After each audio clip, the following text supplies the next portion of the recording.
প্রভু আরে কত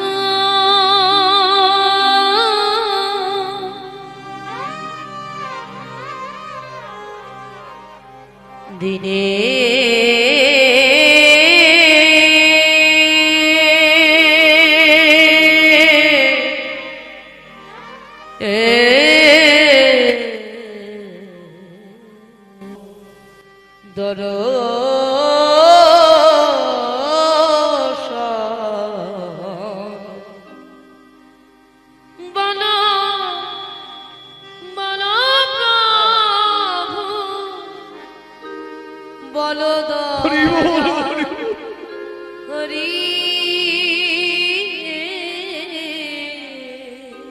দর্শন বিনে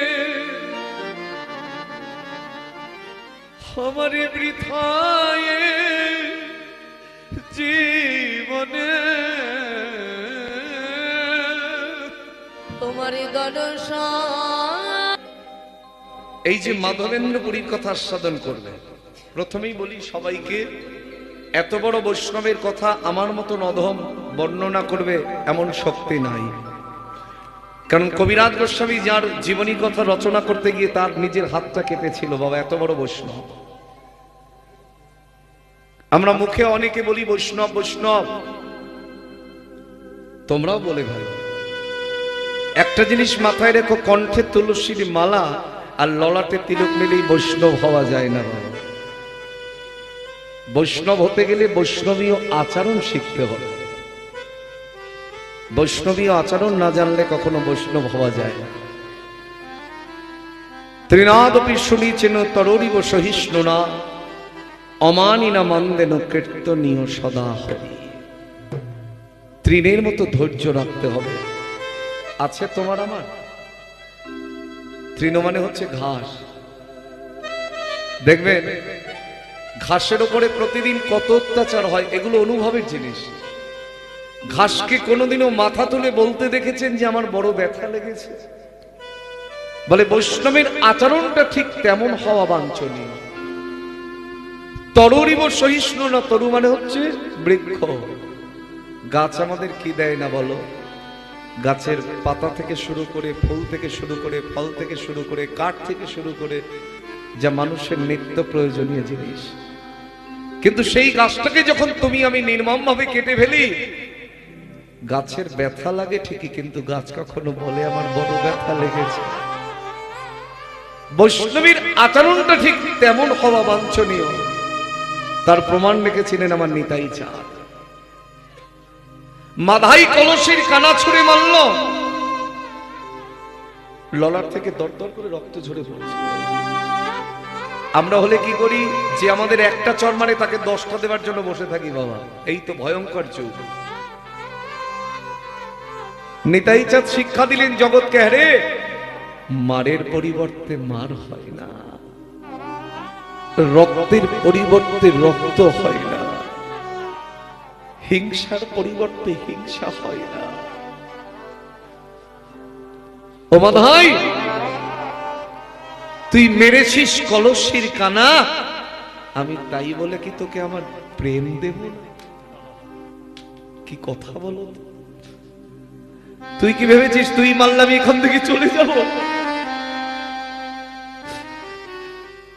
তুই আমার বহিরঙ্গে রক্ত ঝরিয়েছিস বলে তুই ভেবেছিস আমি চলে যাব? না বাধাই, তুই আমার বহিরঙ্গে আঘাত করেছিস, কিন্তু আজ আমি এসেছি তোর অন্তরঙ্গে আঘাত করতে। তবে সেই আঘাতে তোর বড় কাজ হবে রে। আমি তোর অন্তরঙ্গে এমন আঘাত করব যাতে সারা জনম ধরে তুই গৌর বলে কাঁদিতে পারিস। এটাই হচ্ছে বৈষ্ণবীয় আচরণ বাবা। বাবা তুমি একটু সামনে আসো, আসো, তোমাকে আমার পেছনে বাবা, এসো, একটু সামনে এসো। তোমাকে বলেছি এসো, তোমাদের বড় প্রয়োজন। যদি তোমাদের চরণ ধরে নিয়ে এ জন্মে তো হলো না,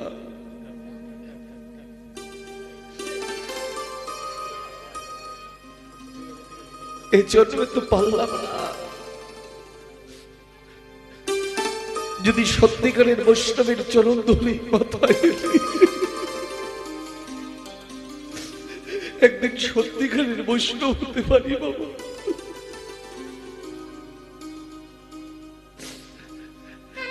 বলে অমানি না মন্দির, এটা আরো কঠিন।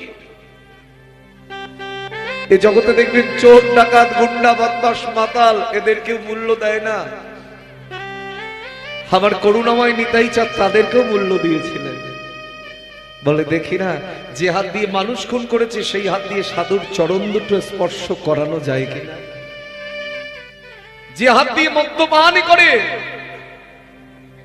যে হাত দিয়ে মদের গ্লাসটা ধরে, সেটা দিয়ে সাধুর চরণ দুটো স্পর্শ করানো যায় কিনা?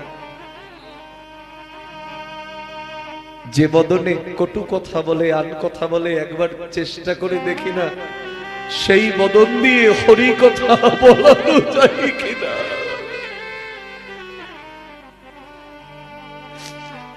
এই অমানি ব্যক্তিকে যিনি মান দিয়েছেন তিনি হচ্ছেন আমার নিতাই চাঁদ।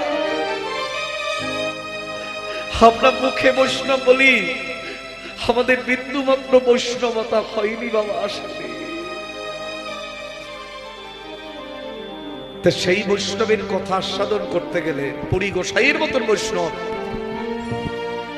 ওই মাধবেন্দ্র পুরীর কথা আস্বাদন করতে গেলে একটু অনুরাগ নিয়ে বসো, দেখবে সবাই আনন্দ পাবে। লীলা চৈতন্য চরিতামৃত সাক্ষী লীলা আজকে আমি গাইব, কালকে যদি তোমরা মিলিয়ে দেখবে, যদি ভুল হয় তাহলে আমাকে ফোন করো। এত বড় কথা বলে গেল, হয়তো ভুল ত্রুটি হতে পারে, কিন্তু আমি কবিরাজ গোস্বামী যা লিখেছেন তার উপর ভিত্তি করেই গাই। কারণ কীর্তন আমার সৃষ্টি নয়, আমার 14 পুরুষের সৃষ্টি নয়, কীর্তন সৃষ্টি করেছেন বৈষ্ণব মহাজনেরা। মহাপ্রভু যখন এসেছিলেন তখন লীলা কীর্তন বলে কি বস্তু সেটা ছিল না বাবা। তাহলে লীলা কীর্তন, এই পদাবলী কীর্তন এলো কি করে? আমার মহাপ্রভুকে দর্শন করতে করতে, তার ভাবাদর্শ দর্শন করে, তার গুণ দর্শন করে, তার রূপ দর্শন করে বিভিন্ন বৈষ্ণব মহাজনেরা পদাবলী রচনা করেছিলেন। সেখান থেকেই কীর্তনীয়রা পদাবলী গাইছেন। তোমার সুর থাকুক না থাকুক, তাল থাকুক না থাকুক, তুমি যদি প্রতিদিন একটা মুখস্থ বিদ্যার মতনও পদাবলী ভগবানের সেবা করতে করতে বলো, তাতেও তোমার কাজ হয়ে যাবে বাবা। এই মাধবেন্দ্রপুরীর কথা বলছেন গৌরহরি। এটা হচ্ছে সন্ন্যাসের পরের ঘটনা। মহাপ্রভু 24 বছর বয়সে সন্ন্যাস ধর্ম গ্রহণ করেছিলেন। 24-এর পরে আরো 24 বছর মহাপ্রভু লীলা করেছেন। তার মধ্যে 12 বছর প্রভু ছিলেন গম্ভীরায়। গম্ভীরা কোথায়? ভক্ত কাশী মিশ্রের গৃহের কাছে একটি নির্জন জায়গা, ওই নীলাচলে, যার নাম হলো গম্ভীরা। সেই গম্ভীরায় বসে প্রভু আমার দাপর যুগের কৃষ্ণ লীলার কথা আস্বাদন করতেন বিভিন্ন ভক্তগণের শ্রীমুখে। তার মধ্যে প্রধান বক্তা ছিল রায় রামানন্দ। 12 বৎসর প্রভু গম্ভীরায় ছিলেন, আর 12 বৎসর প্রভু তীর্থে তীর্থে ভ্রমণ করেছিলেন। 12 24, আর সন্ন্যাসের আগে নবদ্বীপে 24 হলো 48। তা প্রভু চলেছেন কোথায়? নীলাচলের পথে। যেতে যেতে জগদানন্দের হাতটা ধরেছে। জগদানন্দ, আমার মন মানে না, আমি যাব নীলাচলে। আমার মন বলে না,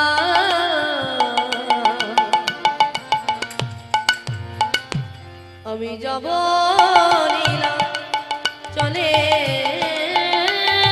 আমার মন মানে না, আমি যাব নীলাচলে।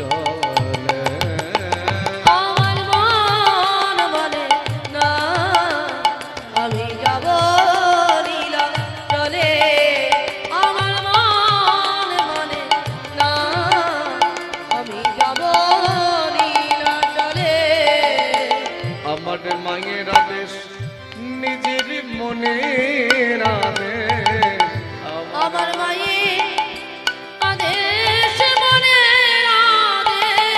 আমার মায়ের আদেশ নিজের মনের আদেশ, আমার মায়ের আদেশ মনের আদেশ। আমি যাব নীলাচলপুরে।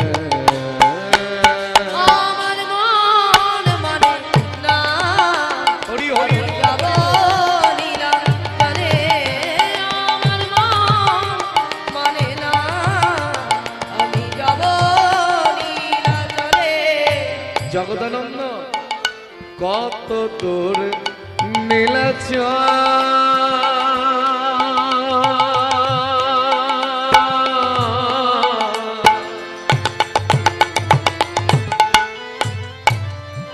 আমি দেখব তারে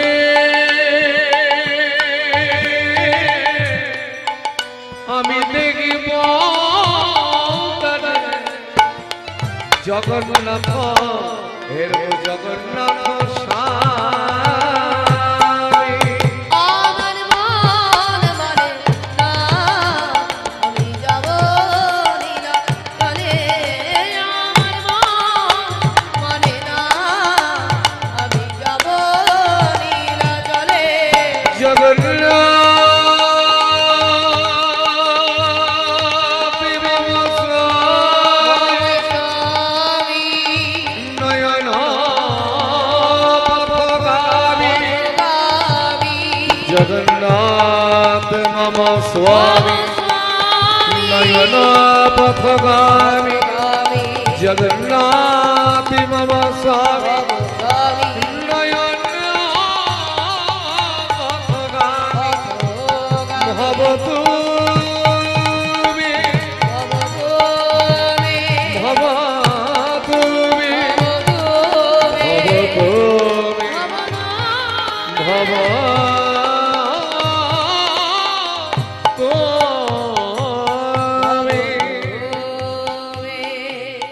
এই উড়িষ্যার মাটিতে পদার্পণ করে বলে উঠলেন, বলো জয় জগন্নাথ কি। জয়। কি আবার কি তোমাদের খোঁচা দিতে হবে নাকি? বলো জয় জগন্নাথ কি, জয় জয় জগন্নাথ কি, জয় জয় জগন্নাথ কি। জয়। নাচিতে নাচিতে প্রভু নীলাচলে চলে, নীলাচলে চলে ভক্তগণ সবাই মিলে হরি হরি হরি হরি বলে। খোলো করো তালে গোড়া করে সংকীর্তন, হরে সংকীর্তন কৃষ্ণ কৃষ্ণ বলি গোরা কাঁদে ঘরে, অদে ঘনে কাঁদিতে কাঁদিতে ধুলায় যায় গোরা জয় গড়া গড়ি নরোত্তম দাস মাগে যেন কনায়। অনজাগিরি।